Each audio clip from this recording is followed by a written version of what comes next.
Scott Weltpremiere und Nico war dabei, Spark 900. Ja, ich kann mich ja gar nicht so begeistern für diese ganze Scott-Serie, aber du sagst, der Fanclub ist so groß, man würde ihn aneinanderreihen von hier bis zum Mond. Ja? Also Scott-Fans findest du auf der ganzen Welt und du warst zu einer ganz speziellen Vorstellung in Deutschland? In Deutschland. Oberammergau. Oberammergau. Könnte fast noch Österreich sein. Aber nein, es gibt ganz viele tolle deutsche Ecken. Warum gerade Oberammergau? Gut, Scott Deutschland sitzt in München. Das heißt also... die wollten nicht so weit fahren. Die wollten vielleicht nicht so weit fahren. Wir mussten dann doch ein Stück weiter fahren. Aber klar, die Lage dort, die Möglichkeiten, die wir dort haben von der Infrastruktur oder auch von dem Gelände. Oberammergau hat ja unter anderem auch einen Bikepark. Hat es natürlich dann möglich gemacht, dass wir das Bike wirklich ausgiebig testen konnten. So, du hast ein tolles Video gedreht mit deinem iPhone. Das überblenden wir jetzt mal gerade und werden mal so ein bisschen wie so im Rosenmontagszug kommentieren, was wir sehen. Das ist ein brandneues Fahrrad. Ja. Das ist eine absolute Neuheit. Das neue Scott Spark in den Varianten RC bzw. 900. RC steht natürlich immer für die sportlicheren Räder. Hier in dem Fall haben wir das 900 Tuned, also auch eins mit eins der Top-Modelle in diesem Segment. Wir haben eigentlich nur noch ein Modell oben drüber.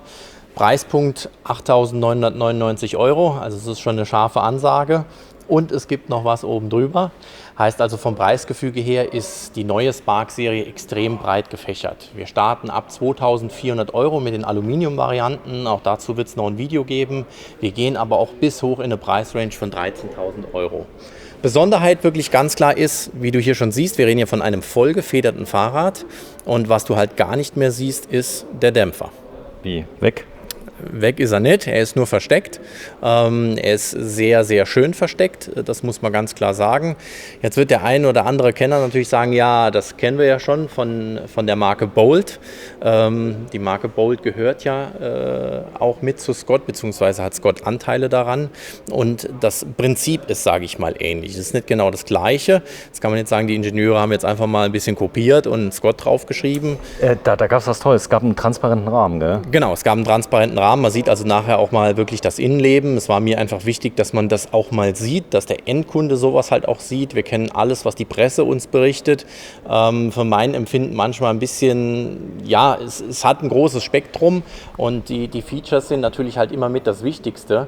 Aber in dem Fall muss man wirklich sagen, es gibt einige Highlights, die dieses Rad hat. Wir hatten dort die Möglichkeit, Querschnitte anzuschauen, also auch mal so einen Rahmenquerschnitt oder die Aufnahme des Dämpfers bzw. die Wippe, wie das gefertigt ist. Ja, hier sieht man schön elektronische Schaltung. Ist das mittlerweile Standard in dem Preissegment? Ja, wir haben sehr, sehr viel die SRAM AXS-Gruppen mit drauf, also wirklich in der gesamten Kollektion und nach oben raus sowieso. Man muss also auch wirklich sagen, die Schaltungen funktionieren top. Die Bandbreite ist mehr als ausreichend und von daher hat man jegliche Möglichkeiten. Komponenten des Rades an sich sieht man jetzt hier, der Silverton-Laufradsatz, der 1.0, also sprich ein Carbon-Laufradsatz mit drin aus dem Hause Syncros. Was ist das denn da, das Ventil? Das ist ein Druckmesser, den haben wir jetzt auch bei den hochwertigen Modellen direkt schon mit verbaut. Die hochwertigen Modelle werden, oder so ist es mal angedacht, auch komplett als Tubeless-Varianten kommen. In der Regel haben wir das eigentlich nicht bei Serienrädern, es wird eher nachgerüstet. Aber hier in dem Fall ist es ein Druckmesser, was ich mit meiner App oder mit meinem Handy koppeln kann und dann informiert werde, wenn ich einen erhöhten Druckverlust habe. Echt wie beim Auto. Ja. Hier zu sehen der neue Reifen, der Wicked Will. Auch in Zusammenarbeit mit Scott und Schwalbe hat man hier einen Reifen entwickelt, der genau drauf passt. Wir haben Reifendimensionen von 2,6, also auch für ein Rad in diesem Segment. Wir haben ja ein Rad, was 120 mm Federweg hat. Die 900er Serien haben genauso viel Federweg, nur die Gabel hat, sage ich mal, 10 mm mehr, also vorne 130, hinten 120. Bremsanlage bei den Top-Varianten meist die XTR mit Icetec-Technologie. Das heißt also, wir sehen hier oben die Kühlrippen. Das ist nochmal ein Punkt, der einfach eine bessere Kühlung bewirkt. Spezifische Bremsscheiben auch dort dazu. Also wirklich hier die Crème de la Crème. Man sieht jetzt auch schön den Spider, sprich die Kassette hinten. Die Kassette ist ja aus einem Block gefräst. Und das lässt sich hier schön erkennen, wie aufwendig so ein Produkt auch gemacht ist. Vorteil von so einer Fräsung? Ja, es wird halt leichter. Ne? Ich habe das Gesamte aus einem Block, das heißt also von der Verbindung her ist es absolut steif und das macht schon einen großen Unterschied. Wir sehen jetzt im Endeffekt hier den Bereich, wo ich dann auch ablesen kann, wie viel Negativfederwege ich habe. Scott empfiehlt einen Negativfederweg von 25%. Achso, du hast den Dämpfer, siehst du ja nicht mehr. Genau, Deswegen man sieht den Dämpfer nicht mehr. Es gibt zwar einen Bereich, wo man den Dämpfer auch noch einsehen kann, das heißt, wie weit der O-Ring nach oben gerutscht ist auf dem Kolben selber, um zu sehen, wie viel ich natürlich auch von meinem gesamten Federweg nutze. Also ich habe es eben gesehen, es gibt so eine Serviceklappe, gell, wo du von unten reingucken kannst. Ja, Service nicht, es ist einfach nur zu schauen, was drin ist. Komplett neues Cockpit, auch hier komplette Entwicklung von Synchros in Verbindung mit dem Twinlock-Hebel. Der Twinlock-Hebel, da wo ich jetzt gerade drauf zeige, hat jetzt die weitere Erweiterung der absinkbaren Stütze. Das heißt, wir haben keinen separaten Knopf. Das ist der Hebel für im Prinzip das System entweder in den Traction-Mode oder in den Lockout zu bringen. Und der obere kleine Hebel ist quasi der Weg wieder zurück in den Traction-Mode oder in den komplett offenen Modus. Wie diesen Weihnachtsbaum. Ja, es ist halt der Vorteil, dass wir jetzt wirklich alles vereinen auf einen Hebel oder beziehungsweise auf einen Arm und dort 3 Hebel haben, mit denen ich alles ansteuern kann. Großes Thema ist halt natürlich auch die komplette Integration der Züge. Man sieht, dass hier natürlich die Bremsleitung direkt hineinläuft in das Steuerrohr. Das Steuerrohr wird auch deutlich größer. Kennt man vor allen Dingen auch von den Rennrädern, beim Addict beispielsweise oder ähnliches. Da ist das genauso gemacht. Also von daher sehen wir hier schon wirklich viele Highlights bei diesem Modell. Natürlich die Anlenkung der Gabel bleibt außen, das geht auch nicht anders. Und auch Bremsleitung vorne bleibt weiterhin bestehend und läuft außen entlang. War es schön auf dem Treffen? Ja, du siehst, wir hatten gutes Wetter, die Stimmung war gut, klar die Begeisterung für so ein Produkt. Wir leben ja gefühlt nur noch in der Welt der E-Bikes und dann ist es auch nochmal schön, so eine Veranstaltung zu machen mit einem Rad ohne Motor. Auch wenn meine Kondition nicht die beste ist, konnte ich zumindest mal mithalten und hat Spaß gemacht. Ja, aber man könnte wetten, vielleicht lassen die sich ja noch was einfallen, gibt es vielleicht demnächst auch mit Motor. Wer vielleicht. Weiß. Gucken wir mal in der Zukunft. Also Fox Feder, DT Swiss Felgen. Genau, wir haben die DT Swiss Narbe hier in dem Fall mit drin. Wie eben schon gesagt gehabt, ist es die Kombination als Synchros-Laufradsatz mit der Felge, aber hier werden auch DT-Komponenten dann mit verbaut. Also eben den Preis sagt es 8.000, was war's? 999 €. 8.000 für ein Fahrrad ohne Motor. Ohne Motor. Gut. Dafür aber mitunter das innovativste Bike im aktuellen Segment. Und das muss man schon ganz klar sagen, da hat Scott im Gesamten einen sehr guten Job gemacht. Wir sehen jetzt im Hintergrund auch die Aluminium-Variante. Wir filmen das Rad ja auch noch und da muss man sagen, diese Optik startet jetzt ab 2.400 € und das findest du nirgendwo im Markt. Ein Rad in der Optik. Junior, der Genau. sagt, ich habe 3.000 €, kriegt doch was. Richtig. Es ist einfach so, das teuerste Modell liegt bei 13.000 €. Meistens, wenn die Hersteller sowas präsentieren, bist du nur im oberen Preissegment. Und sie ziehen es runter, auch in der Verbindung mit dem Alurad. Und das ist mehr als sensationell. Und so eine Optik bekommst du also wirklich nirgendwo anders. So, wir machen mal eins. Wir zeigen mal den transparenten Rahmen. Hier sieht man jetzt wirklich mal einen kompletten transparenten Rahmen. Also er ist aus Kunststoff gefertigt. Wichtig war für mich jetzt auch mal diese Details zu zeigen. Dabei handelt es sich jetzt um das Oberrohr, wie flach es zum einen natürlich halt auch ist. Ne? Dadurch ist der Querschnitt ein ganz anderer und die Steifigkeit halt auch extrem hoch. Sowas kann aber vom Aufbau sehr, sehr leicht sein, weil die Belastungen dort oben gar nicht so groß sind. Also es sieht unglaublich massiv aus, genau. Aber es ist ganz filigran. Genau, man sieht jetzt hier das Steuerrohr, man sieht vor allen Dingen auch die unterschiedlichen Wandstärken, jetzt oben in der Schale nicht, aber vom Unterrohr oder auch von dem Oberrohr, was wir eben gesehen haben. Steuerwinkel lässt sich auch einstellen, da kommen wir nachher mal noch drauf zu, wenn wir den Rahmen sehen. Hier sehen wir jetzt schlussendlich die Umlenkwippe mit. Und dann muss ich wirklich sagen, das ist so fein gefertigt, das steckst du ineinander und damit ist es eine Art Wippe, die den Dämpfer nach unten drückt. Wir sehen das nachher auch nochmal in einem anderen Bereich bei dem Rahmen und diese Teile sind mehr als hochwertig, also im Detail gesprochen, man sieht diese Fräsungen hier. Es ist wahrscheinlich Alu oder ist es Stahl? Da bin ich mir jetzt nicht 100% sicher. Es müsste aber, glaube ich, aus Aluminium sein.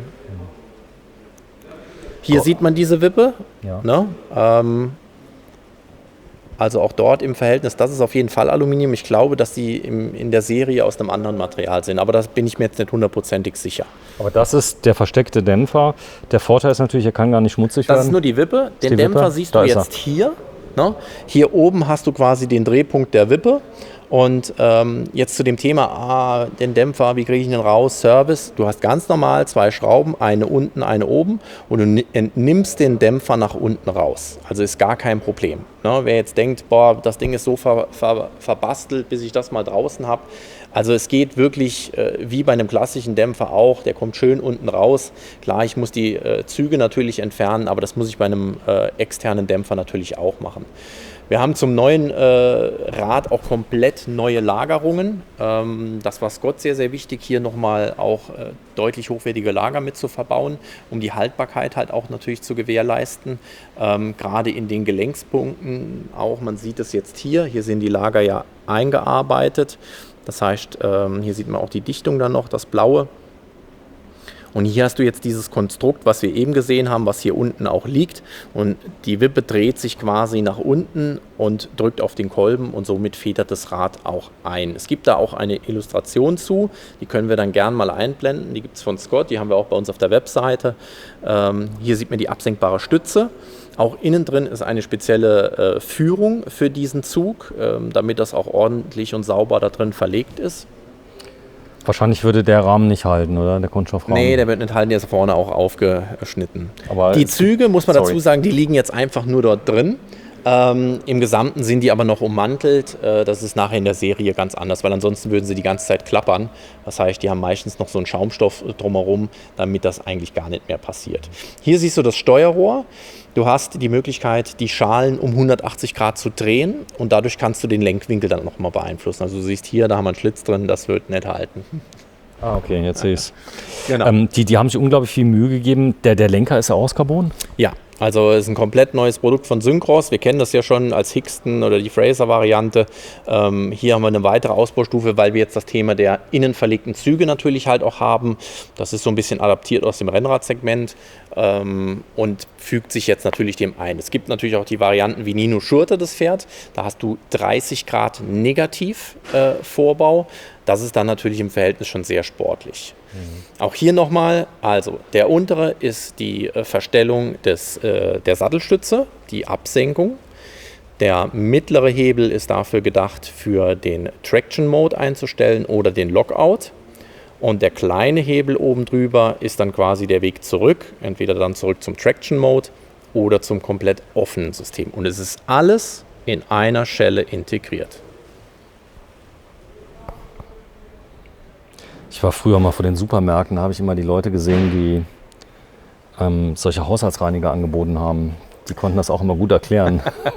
Es ist alles in einer Schelle integriert. Genau. Aber ich meine, das klingt jetzt so wenig, aber das ist eine Revolution. So was hat noch nie einer gemacht, oder? Ja, also es ist wirklich die Twinlock-Technologie ja sowieso. Wir sehen jetzt hier unten die Öffnung des Dämpfers.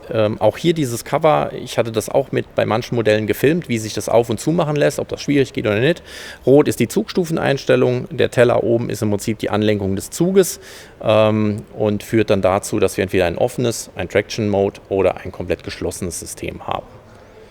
Also ist das jetzt eine reine optische Sache, weil ich sag mal, die Technik, so wie das hier gemacht wird, die gibt es ja, wenn es nicht versteckt ist, ja schon. Also ja, aber du musst halt trotzdem alles kombinieren daraus. Ne? Also einerseits verstecken, andererseits dementsprechend halt auch aber es ist aber schon die Optik. Die Leute lieben das, dass der nicht ja mehr klar, zu sehen es ist. geht ja in vielen Bereichen beim E-Bike ja auch. Es soll cleaner sein.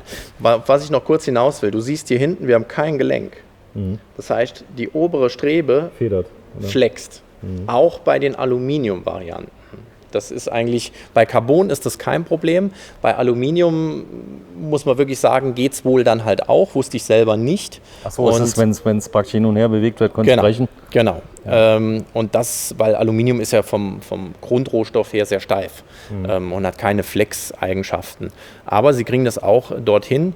Es gibt sowohl Aluminium-Hinterbauten als auch Carbon. Das kommt immer auf die Modellvariante an. Wir unterscheiden beim Hauptrahmen auch in 3 verschiedenen Carbon-Varianten. Im Endeffekt ist es dann immer die Thematik des Gewichts dann halt auch. komplett innen verlegte Züge. Wir haben auch natürlich den Schutz der Kettenstrebe mit bedacht. Nicht nur auf der Strebe, sondern auch nach oben raus, weil eine Kette ja durchaus auch nach oben schlägt. Also auch hier jedes Detail mit bedacht. Und ja, für mich ein rundum gelungenes Bike, wo, sage ich mal, auch im Wettkampfbereich, also Kate Courtney oder Nino Schurter, da natürlich auch Podiumsplätze mit erfahren sollen. Hier nochmal eine zusätzliche Carbonplatte als Schutz, für wenn sich die Kette hochzieht. Leider war die Präsentation war ja am 9. Juni gewesen. Wir hatten ja zeitgleich dann auch den Weltcup in Leogang, wo Nino Schurter natürlich es schön gewesen wäre, wenn er auf dem Podium gewesen wäre. Das hat aber leider nicht funktioniert. Kate Courtney war verletzt, also wir hoffen doch, dass die erfolgreichen Fahrer, die in vielen Segmenten dort Pokale genommen haben oder Siege erzielt haben, auch mit diesem Bike weit vorne mitfahren werden. Das ist jetzt mal der Carbonrahmen, so wie wir ihn sehen als Querschnittsmodell. Das heißt, wir können mal durchaus mal innen reinschauen.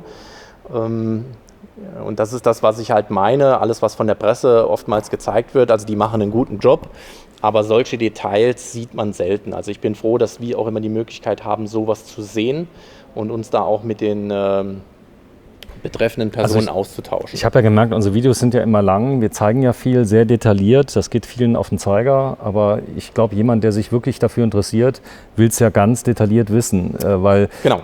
Das hier in dem zerlegten Zustand mal zu sehen, also das gibt es ja eher selten. Genau, also das ist wirklich das, wo ich dann auch sage, das würde mich selber halt auch interessieren und deswegen war es mir wichtig, das dann auch selber dort mal zu filmen, um zu sehen, wie so ein Rahmen halt auch mal im Querschnitt, also früher hatten wir auch Rahmen, die sind genau in der Mitte durchgesägt worden, hier haben wir nur Teilstücke rausgenommen.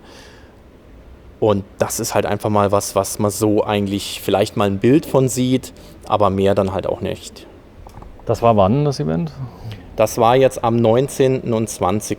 Also wir sind Juni 2021. Genau, wir sind samstags angereist, hatten sonntags quasi die Testmöglichkeiten. Hier sieht man dann auch nochmal die Führung der absenkbaren Stütze. Man sieht hier auch Führungen für Schallzug, glaube ich, müsste das sein. Also hier im Detail ist alles schon mit bedacht. Und das siehst du eigentlich nie. Also das hast du eben beim transparenten Rahmen, war das angedeutet, aber na gut, ist normal ja zu. Normalerweise ist es zu, genau. Du könntest es von unten sehen, wenn du den Dämpfer vielleicht entnimmst. Also das wäre halt auch eine Möglichkeit. Und Scott ist, ich finde es auch wirklich gut, dass der Hersteller selber solche Events noch macht. Wir sind ja geprägt von der Pandemie. Und solche Events sind einfach wichtig, um das Produkt halt auch erlebbar zu machen, auch für uns, weil vieles geht nur dazu über, okay, wir bestellen Fahrräder, wir verkaufen sie, aber die Emotion geht so ein bisschen verloren. Nico Ockenfels, du bist Fan von Scott, seit wann? Im Prinzip machen wir Scott schon seit 1995 und seitdem leben wir das Produkt und die Marke und deswegen ist es halt auch für uns immer ein Highlight, auf solche Events zu fahren und jetzt mit dir in der Verbindung natürlich auch dem Kunden das so ein bisschen zu transportieren und das Erlebnis, man sieht es ja auch ein bisschen im Hintergrund, es ist eine angenehme Stimmung, wir haben eine tolle Location und das macht es immer einfach natürlich auch ein Produkt zu präsentieren. Wir werden die ersten Testbikes Ende Juli voraussichtlich bekommen. Das heißt, wenn da jemand Interesse hat, zu sagen, Mensch, ich würde das Ende Juli 2021, wenn das einer sieht. Genau. Dann soll er sich doch bitte melden, per E-Mail am besten, dass er das gerne fahren würde. Es wird nur die Rahmengröße M oder L, wahrscheinlich eher L im ersten Step da sein. Aber dann kann man das Rad zumindest mal erleben und selber halt auch fahren und sich vielleicht auch davon überzeugen lassen. Der Nachteil der gesamten Geschichte ist, dass aufgrund natürlich von Lieferengpässen, Kapazitäten, wir nicht so viele Bikes bekommen, wie wir gerne hätten. Also wir sind, ich will nicht sagen enttäuscht, aber der Hersteller bekommt die Mengen nicht hin, wie er es gerne hätte. Also wir haben durchaus jetzt schon Anfragen und ich muss jetzt zum Teil schon Räder halt auch absagen. WeCycle.de, 2 stationäre Läden. Du hast das ganz souverän gemacht jetzt, die Vorführung, hast ja mit dem Handy gefilmt und hast dir bis aufs Gramm genau das Gewicht von dem Fahrrad gemerkt. Ja, jetzt warte ich auf den Spickzettel. Weil das ist natürlich aus Carbon, mit Carbon Laufrädern mit Carbon hier und da, Carbon-Lenker und ich tippe mal auf 9 Kilo. Also den Preis habe ich mir jetzt ja gemerkt, das ist ja dann schon mal was. Also das Gewicht dieses Rades liegt bei 11,3 Kilo. 11,3 Kilo. Und das ist für ein Fully okay, oder? Ja, wir haben jetzt, sage ich mal, Federweg von 120. Normalerweise gehen wir in den Race-Kategorien eher auf 100 mm Federweg. Dadurch, dass jetzt natürlich die meisten Rennstrecken deutlich ambitionierter werden mit wirklich steilen Abfahrten etc., war es der Wunsch der Fahrer, mehr Federweg zu haben, sprich 120.